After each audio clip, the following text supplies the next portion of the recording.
I'm Rebecca. And I'm Hunter. This is the Family Show!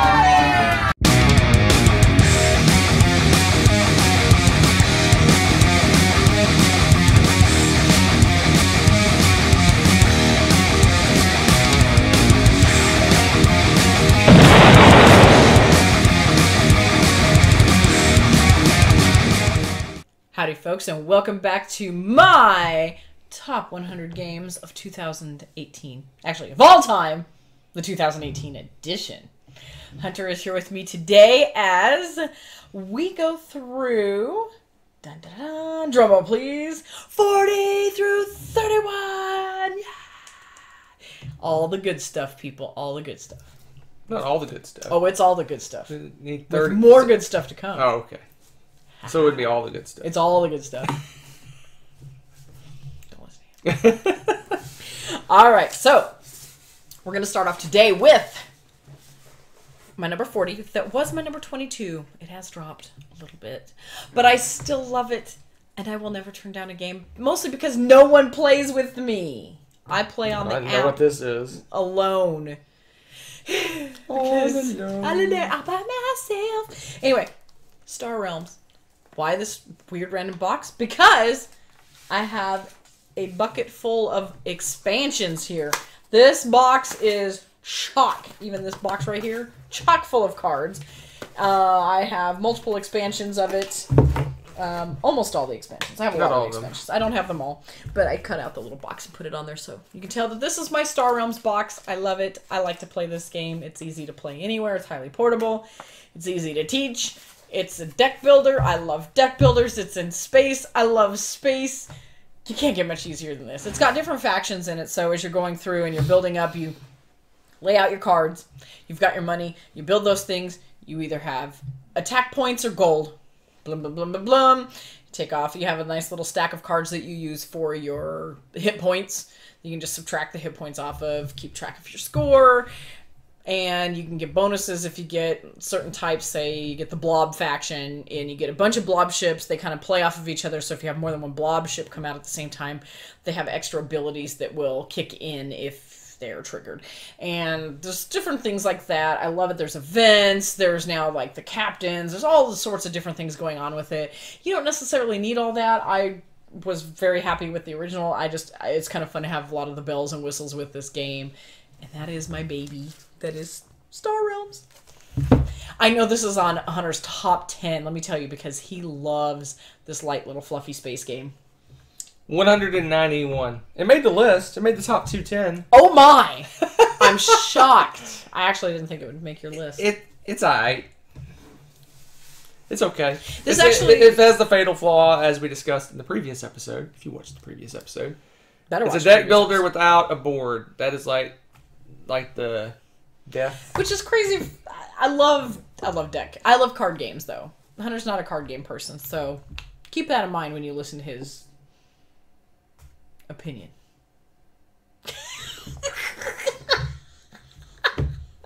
Alrighty then.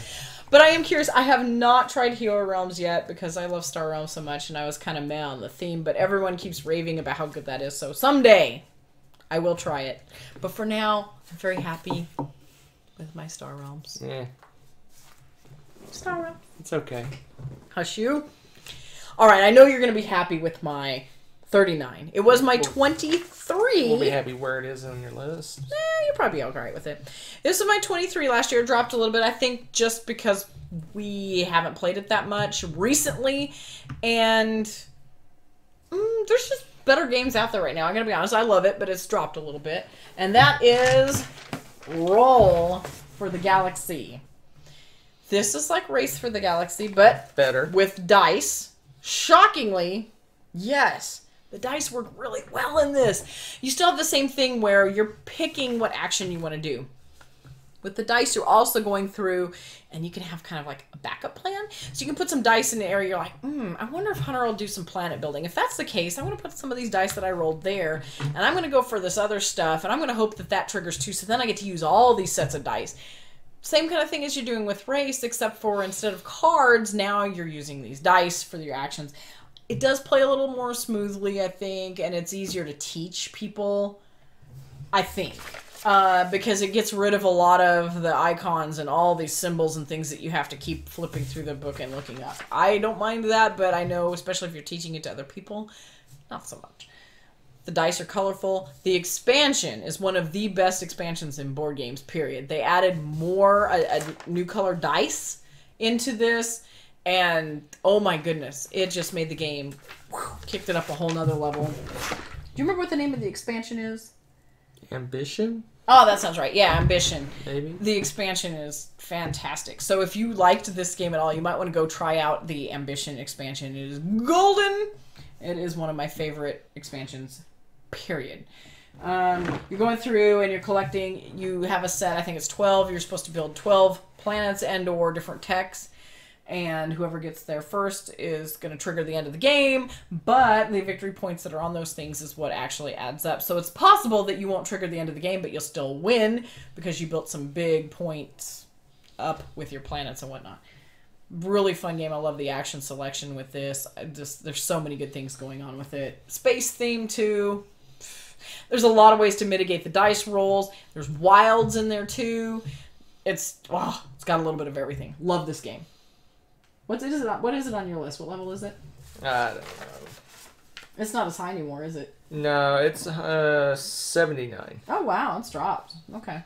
No, it actually went up. It was 105 last year. Was it really? Yes. Wow. But I don't have Race for the Galaxy on my list, so you already did Race? I believe Spoilers. so. I know. I'm pretty sure I did, actually. I don't think you have. I did. Oh, did you? Yeah. Yeah, shockingly enough...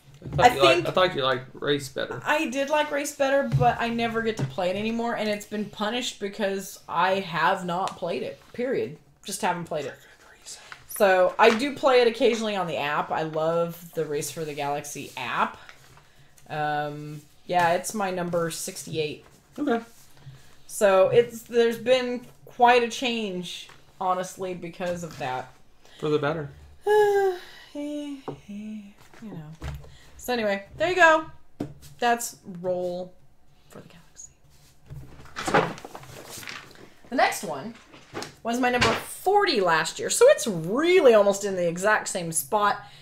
And I have not played the most recent expansion. I'm looking forward to it. I have a feeling it's going to secure its spot or maybe creep up a tiny bit on the list. And that is for The Networks.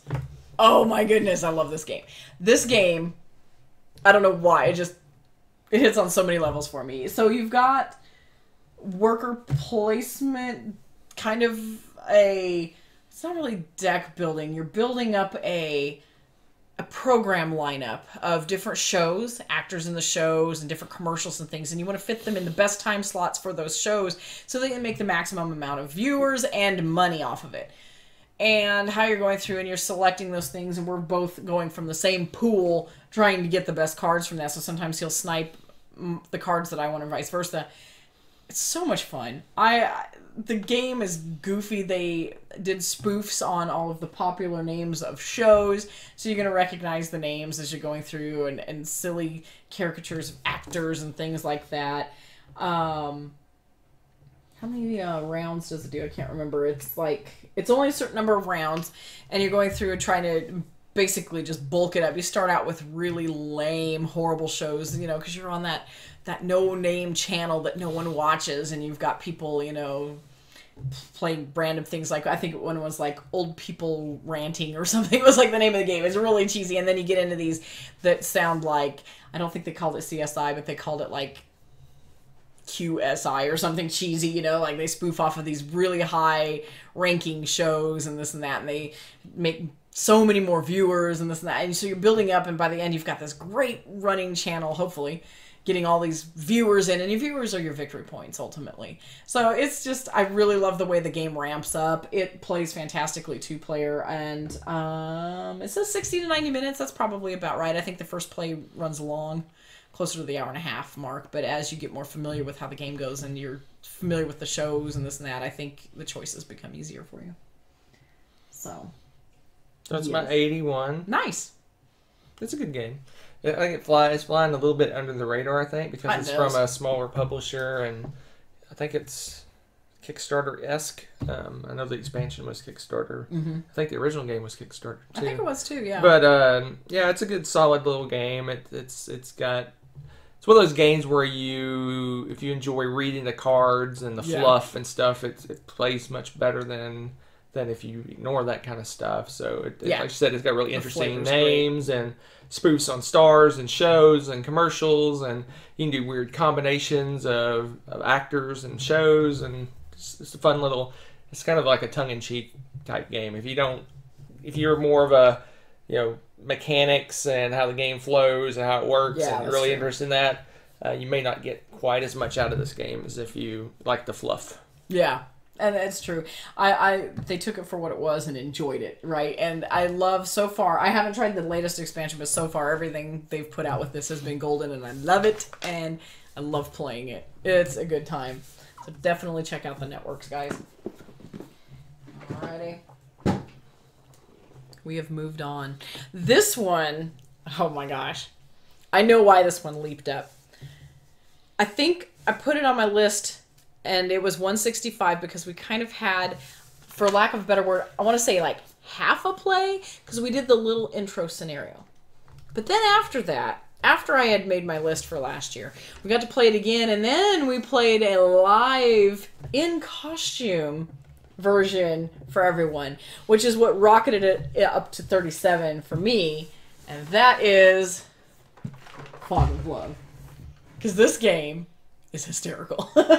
Okay, so with this game, it's a 2-player game, and you are working out a relationship, but there's different relationship goals, there's different scenarios, things are going to happen, and you react to them. And how you react to them, what your goals are, all of these things come into play, and depending on what your ultimate relationship goals are, if they're the same, the more you have in common, the better off, and you're going to score better. But if we have different relationship goals, we're going to clash, and we're probably not going to score as well. It is just the hilarity of playing in character with this game. It's just, I can't wait to play it again. I cannot express that enough, because this game is funny. We like to get into character. We make up silly names. We go through the scenario. We try really hard to stick in character when you get those scenarios, like, how would this character respond to this? Not, with our goals in mind, of course, because you do have certain things, and you get certain attributes. When we played, I'm trying to think, what were some of your attributes you had? Reckless, I think. Thrill seeker, or whatever it's called. Oh yeah, you were a thrill seeker and risk taker or something like that. That's right. And oh my gosh, but you can get stuff like narcissistic, or you could get I had something like has a sultry voice or some weird. There's different things from how your appearance looks to how you sound to like if you're ambitious or something along those lines. So some of them are a little, like ethereal, I guess you'd say. But like I'm trying to think of oh man, some of the scenarios are just fantastic. We had some crazy soap opera-esque drama in Folda. If you want to go watch our live play of it, it's pretty hysterical. You never know what's going to happen in this game, and I just love the way that it's kind of a base for you to just roleplay and be goofy and have a great time with it. I absolutely enjoyed this game, and I can't wait to see what else they do with the game in the future. So where was this game? I'm curious because 115. Okay. So the thing about this game is it's a fun gaming experience. It's if you really get into it and, like you said, role play it up and ham it up, it's fun. But when you get down to the brass tacks, there's not much of a game there. It's not much of a game there. It's just about choosing. It's like someone asks you a question, you pick A, B, or C, D, and then based on okay. It's really there's not much of a game there, but it's a fun experience. That's the only reason why it's so high is because it's a really cool experience. So you weigh the really amazing experience with the meh game, and you come up with 115. It's not meh. Okay, as far as game, like board game, yes. I could see that. It's almost tabletop role-playing-esque instead of I could see that. I could totally see that. I lumped it in with board games. I think it's awesome. But yeah, I can see where you would put it in a different category and it would rank differently. But if you like to get into different roles, and obviously They put warnings in there that do not play as you. I cannot imagine the drama that it would ensue from doing that. If you like to be a different person and play a board game, you need to try this. It's pretty funny. Don't play as you. Apparently that would be bad. I can only imagine some of these scenarios. Oh my gosh. That would be hysterical. But yes, that's my 37. So next, my 36 was 39 and went up a hair. It's basically in the same spot, and I think it was just, again, we keep playing it. We love it. And we love it. We do love it. It's the other one I sort of mentioned briefly when we talked about multi-use cards in the last episode, and this is just a step up from, because it does so much more with the cards from San Juan, and that is Bruges. And it's our buddy Feld, the point salad king, and he dishes up a great salad of greatness in this game. You've got cards that do like 6 or 7 ridiculous different things on these cards, and you have to choose between all of them. So you got all these ridiculously good choices. You're trying to do set collection, trying to build these buildings. You're trying to get these people out that do wonderful things, and meanwhile you're building, is it a canal? Canals. Building canals, and you're, let's see here, going up a track of, I want to say it's like honor, prestige. Honor, prestige, popularity, one of those things. It's always one of those. And anyway, so you're doing all of this at the same time as sitting there going, this card does like 5 amazing things. I have to pick one. Or you end up discarding it just to get some stupid coins or something. It's insane. And then you cry a little bit inside as you're like, oh, I just tossed a really good card just to get that because I'm poor. It never fails every time you got these agonizingly good. It's always good, though. Good choices. There is a little bit of watch out for this that he's got in this. Is it diseases in this game or it's plague or disease plagues or something? He loves plagues. Curses, something. Yeah, you got something. Plagues. But as the term pops up, you have to watch out because if you get too many of the same kind, bad things happen. So you also want to do things to get rid of those plagues. So sometimes you'll get a little bit sidetracked by that, but most of the time, if you pay attention to it, it's easy to manage and keep track of them. You won't let it absorb you. What are you snickering about? It says, but you must be careful as disasters lurk nearby. Just when you think you're playing a nice calm Euro, disaster! Feld's good about throwing in some plague or something. It's pretty funny. But yeah, it's really neat. The art's pretty. It's not anything to like write home about, but it's not ugly either. But the different things that you can do with this is just great. And every time we play, it just seems completely different because of those different cards that come out, the different choices you make because of them. So, Bruges. And a lot of people either like this as their favorite Feld or it's a good intro Feld. I don't know if it's many people's favorites. It's top of a lot of people's Feld games. Yeah, a lot of people like it. And I don't know that I don't necessarily, I guess, yeah, it would be one that wouldn't be, it's one of his lighter ones. Lighter. It's not super heavy, but I wouldn't probably use it as an intro. Disagree with that. I wouldn't. It's one of his mid to heavy because displaying the 7 different uses for the card is a lot. That's true. That's a lot, yeah. But some people started out playing this one as their first Feld, and I'm like, wow, you really dove in. That's impressive. So, I wouldn't pick it for that, but I would pick it to play because it is amazing. So if you like those midweight heavy games, go pick up Bruges. Lots of good choices. Yeah, those are my 50, so same ballpark. Yep. Not too shabby, not too shabby. Alrighty. I'm curious if I don't think you like this one as much as me. This one was my 60. It jumped up with some more successive plays. I got to play with a couple different people, had a good time. And it always brings it back just what a great game it is. And from what I understand, All Creatures Great and Small, or Big and Small, I'm sorry. That's the book. This is the game. Is back in print. Yes, you can buy the All Creatures Big and Small big box that includes all the expansions for a low price, and I highly recommend it. But yeah. Go ahead. Yes. This is all of the good parts of Agricola in a tiny little quick 2-player game. I liked Agricola. It was okay, but the feed your people thing got tedious. This takes all of the fun building out of Agricola, the farming and the animals and all of that, and puts it into its own little isolated 2-player game. This game is tight. You have to plan what you want to do, and you need to streamline, and it's got so many great choices. You want to go off and do all the things. You want to be an awesome farmer and raise all these animals, but you can't. You just don't have enough turns for that. And before you know it, the game is ending, and you have to cover all of these, your fields up with something, or you get negative points. So you're going through trying to cover it, and you want to do all these, blinged out, or get 5,000 cattle, or whatever you want to do, because you can get a bunch and get bonuses and different things. But you only have those limited number of turns. Plus, the opponent, of course, is going to block, because it's worker placement, may block some of the things you want to do. So you have to have your backup plan, too. I like the bits. We got this before when it was out of print, so we had to, trade and wheel and deal to get all of the very hard to find expansions and stuff, but Hunter managed to do it. The extra buildings and stuff are really cool. I think they help make the game because the base game in itself was pretty sparse on the buildings. The meeples, Anna meeples are amazing. They've got little sheep that are white and little black pigs and little, we've got horses that are light brown and dark brown cows. They're really cute. Super cute game. The tiles are cute. It's got that cute art to it.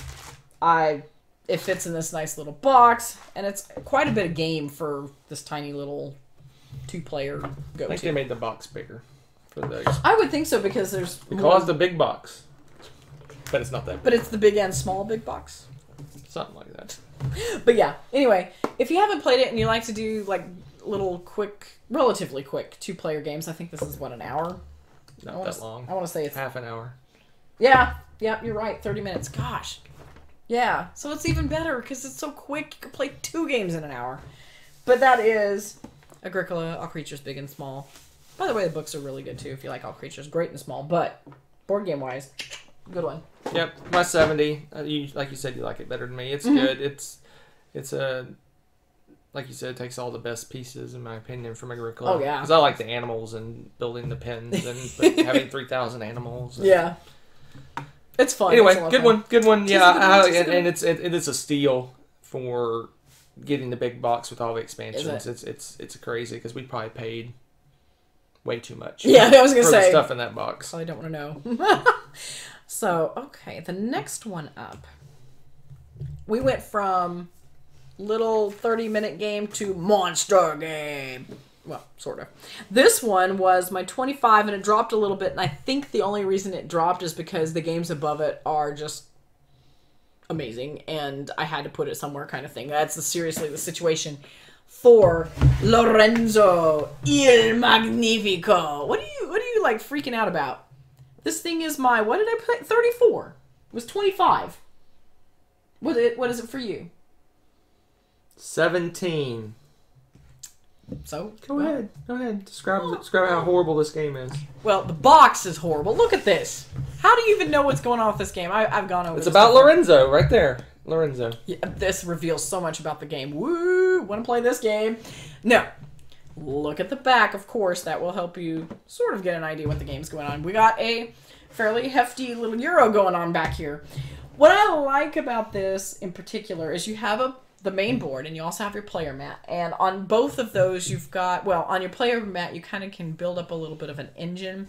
You've got 2 different sets of production lines that you can put these different cards that you're going to purchase off of the main board on here, and so you can trigger them when you trigger your machine or whatever that starts it, and then all of those will chain. And, oh my goodness, you can really produce some resources, get some victory points going, all of these different things. Well, instead, on here, on the main board, what I really like is the way you're using the dice.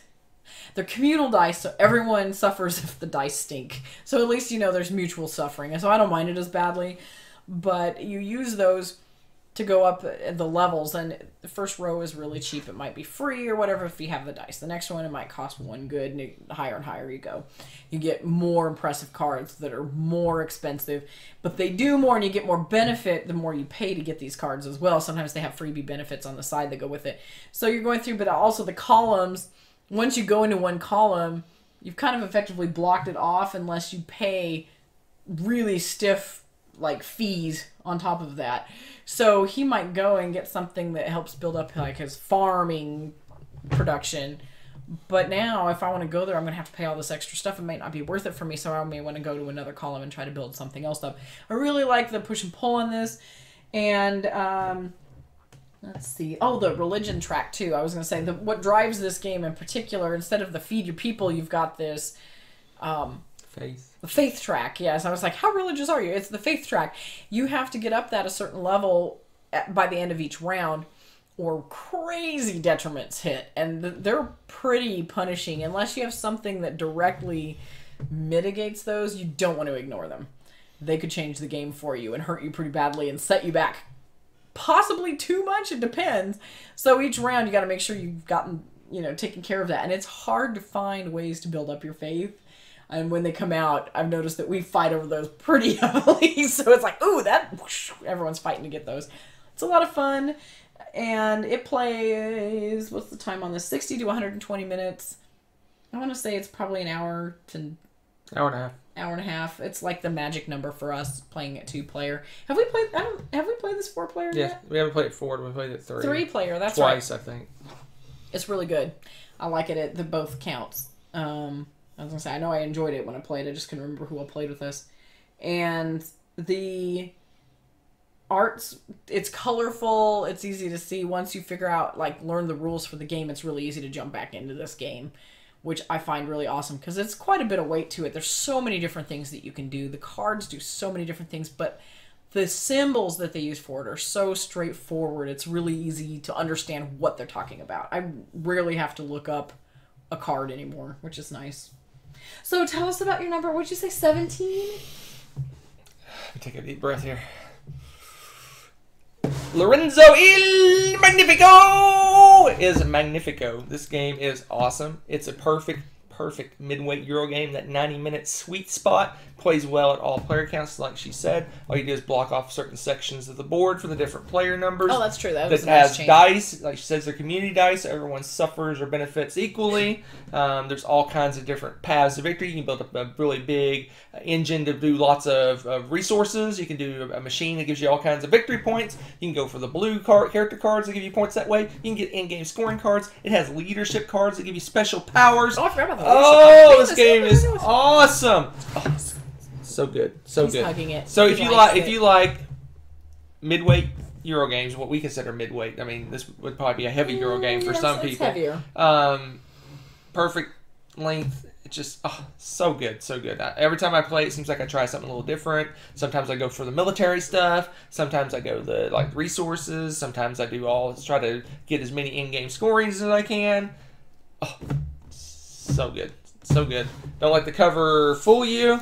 Of course, that's a sign of a good Euro. Of course, nowadays, this right? is yeah, you're right. If it's a horrible this cover, is a standard Euro cover. Dude, like a kind of a stuck-up dude on the front from the Middle Ages, surrounded by nondescript garbage. Good, perfect. If you haven't played Lorenzo and you like midweight Euros, if you like games like Pillars of the Earth, if you like viticulture, you like kind of the games that are kind of meaty but not too hard to learn. Boom. Tis good. Boom. Boom. That's a good So one. disappointed in you. So Oh, disappointed. whatever. So disappointed. I think you'll hush because you'll see one of the reasons that it got pushed down a little bit. No. Is this next one that's new to my list. Every game that's above this that I don't like, you're going to hear about it. Oh, I don't think so. My number 33, I know you like. Oh, dear. Yes. This is Lacerta Gold, people, and that is Vinhos. Oh. Wow, 2 in a row. Goodness. So bad. So good. This is new to our list. We just played it this summer for the first time. And we've played it 2 or 3 times. I want to say 3. Oh, I think we've played it 3 times now. Oh my goodness. This is a heavy game. It's Lacerta, so the Gallerist, Kanban, if any of those sound familiar, it's the same designer. This is my favorite of his. And it's, to me, it's viticulture 3.5. I'd say 2.0, but it's so much heavier than viticulture. So much heavier. There's so much going on with it. But, again, the teach is heavy. It's a heavy game. There's a lot of details. But once you get into it, his elegance in making a turn streamlined is just masterful in this. I really love the way that you design a game that somehow has so much complexity, but your actual turn is very simple. It's like some of the other games. Take a card, play a card kind of thing. This isn't all that much different. Move a dude on a grid and take the action. Yeah, that's it. you're kind of doing a little worker placement thing, and it's really hard to see, but I don't want to pull out the whole game and all the bits because it's not going to, I don't want to explain the whole game to you, but they're all kind of like in different quadrants, and you're doing different things, and they also kind of phase through as the round progresses, so it's got a logical move to it. One of my favorite features is over on this side where it's sort of area control, and as you use these pieces, you're getting benefits from that region, and they're all unique, so they're asymmetrical abilities. It's like he threw a little bit of everything in there, and it's just glorious. That's probably one of my favorite bits about this. And how you get these cubes to be able to put them on there is something else that you use in a different part of the round. Oh, it's really good. Really good game. The theme, again, it's one of those where you're like, okay, the theme doesn't sound that intriguing, but the way he does it, again, is awesome. I really, really, really enjoy playing Vinhos. What level is it for you? 15. What? So yeah, he likes it too. Let's have a little chit chat here. So this is her favorite Lacerda game. It's my favorite Lacerda game as well. Kanban we played recently rivals it, but we'll see. Really solid game. Like I said, the whole game is built around you take this guy and you move on this 3x3 grid, and whatever space you go to, there's some rules on how you move that guy. But whatever space you go to, you take that action, and boom, that's your turn. There's other things that happen after that. There, like you said, there's different phases. But the main driving force behind that game is that simple moving around this grid and taking actions. Awesome. It's a bear to teach. It's a tough game. It's a heavy game. It's probably in our top 10 heavy games that we own. Mm-hmm. But if you like heavier Euro games, and you're wanting to take the jump into the heavy realm, this is not necessarily a bad one to do that. But you better be prepared. It is heavy. Yeah, you better be somewhat experienced with the mid to heavyweight Euro games before you jump into this, because it was tough. I mean, our first big game was Through the Ages and Gallerist, and this is right on par in terms of weight with those two games. So, love it. Very disappointed again that it's so low on her list. But, low. But it's 33. It's not 15. 15 is a lot higher up than 33. Anyway, awesome game. I have not had a bad experience with Lacerda game yet, so the designer is knocking it out of the park in my opinion. I know. All his games. I feel like I'm getting to the point where he keeps this up. I need to change my top designer's T-shirt. I know. I mean, well, it's not your top designer if it's 33, and it's your favorite one. Oh my gosh, why are you talking smack? Oh man. I mean, as a whole, just saying. Solid. Just saying. Okay. Oh, just saying. Your favorite game for one of your top designers is 33. That sounds weird to me. Oh my gosh. Anyway, I meant all of his games. Let's hear about your 32 then. Oh, you're gonna cry then now. Oh dear. One of my favorite designers, also. This is new to the list. Hunter does not like it nearly as much as me. I think you said it was too simple, and that is Nusfjord. The Game of Fish. That's what I like to call it anyway. The Game of Fish. I love Uwe Rosenberg. And this one, he kind of scaled it back a hair because we've had these beastly games, Feast for Odin and all those, where you've got 10 kabillion bits and you're going, I gotta fit all these together on this and that, and mix and match and all this. This one is a much simpler game to master.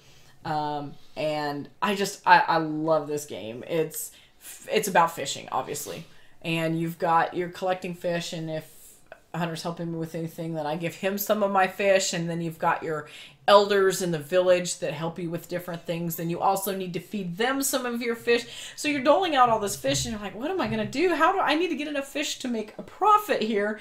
And just the way he goes about with the different abilities, and there's different cards and things, and like I said, the elders all have their own unique abilities that you're doing to collect, again, victory points, of course.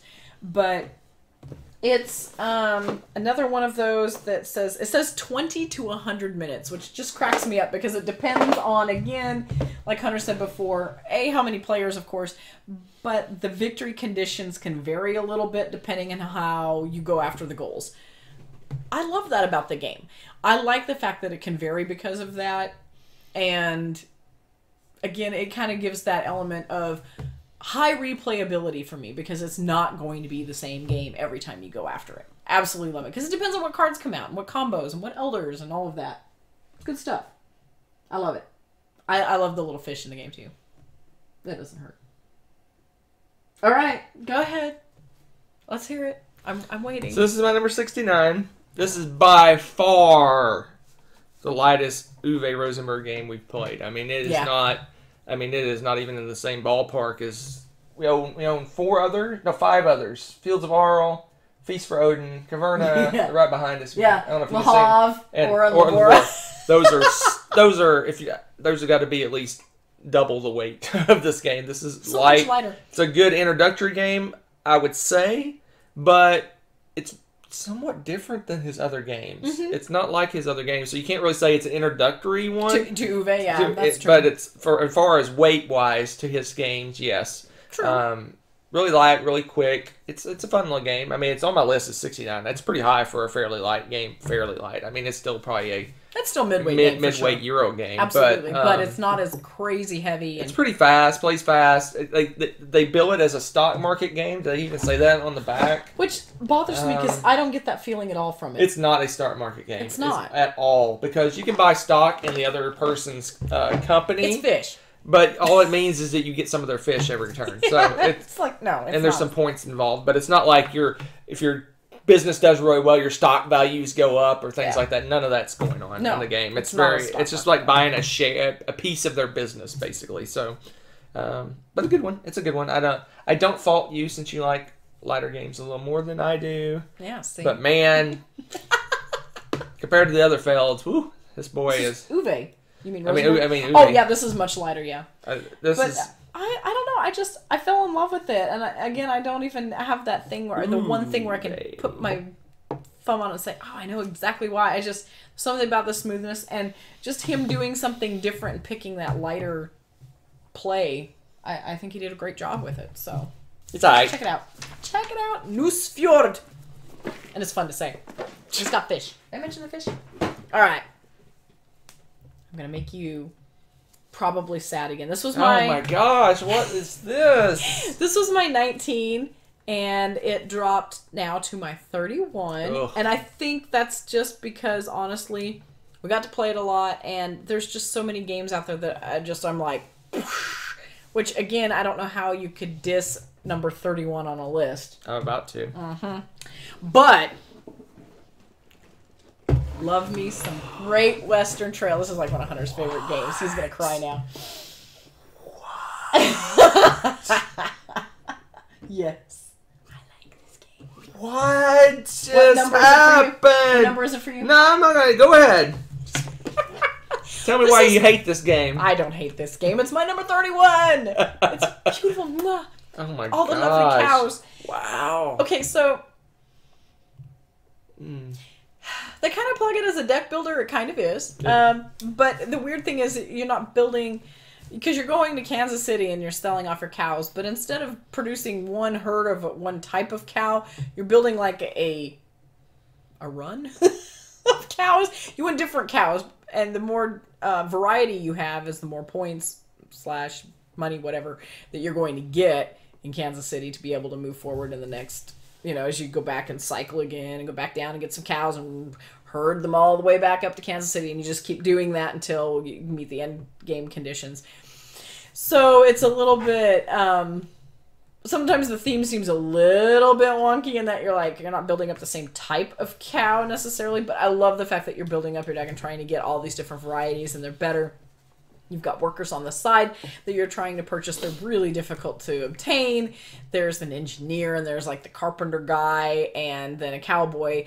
And each one of them has special abilities, because the whole time you're also building like moving along on the rails with your train and trying to get more victory points / stops on your train track.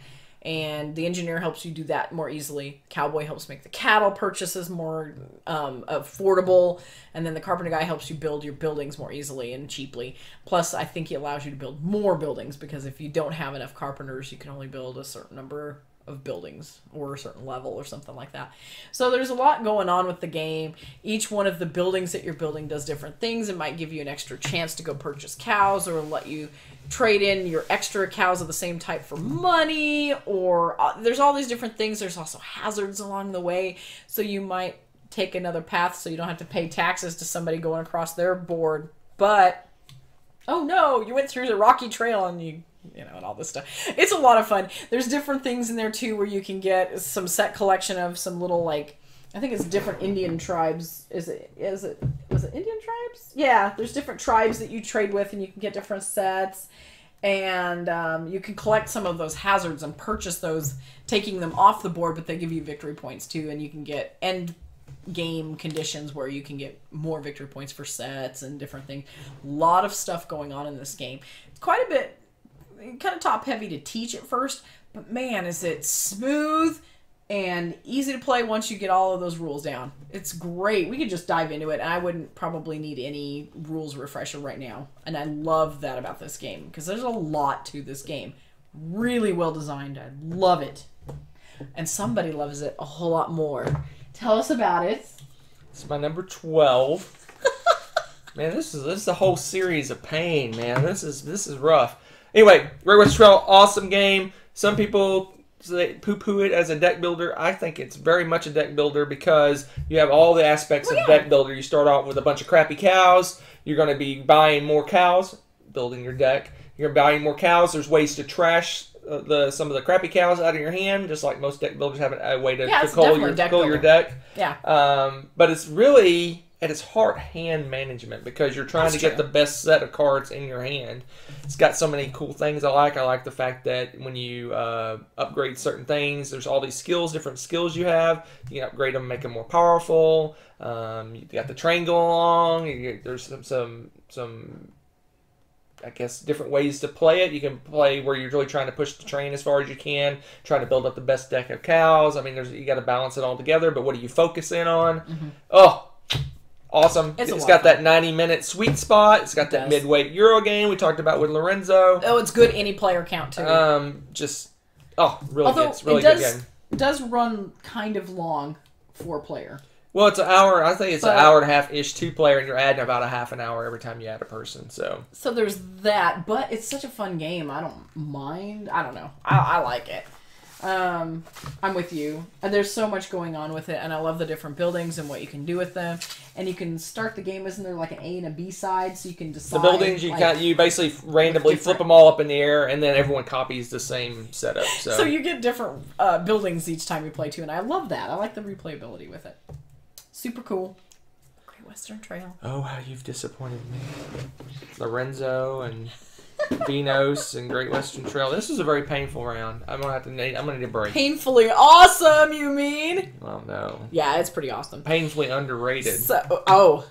Dude, you haven't seen my next set. I can't wait to see your next set. We're getting down to the wire. My next set is 30 through 21. Oh, so many good games. Make Hunter cry. Will he cry or will he celebrate with me because they're just that good? Wait and see. See you soon.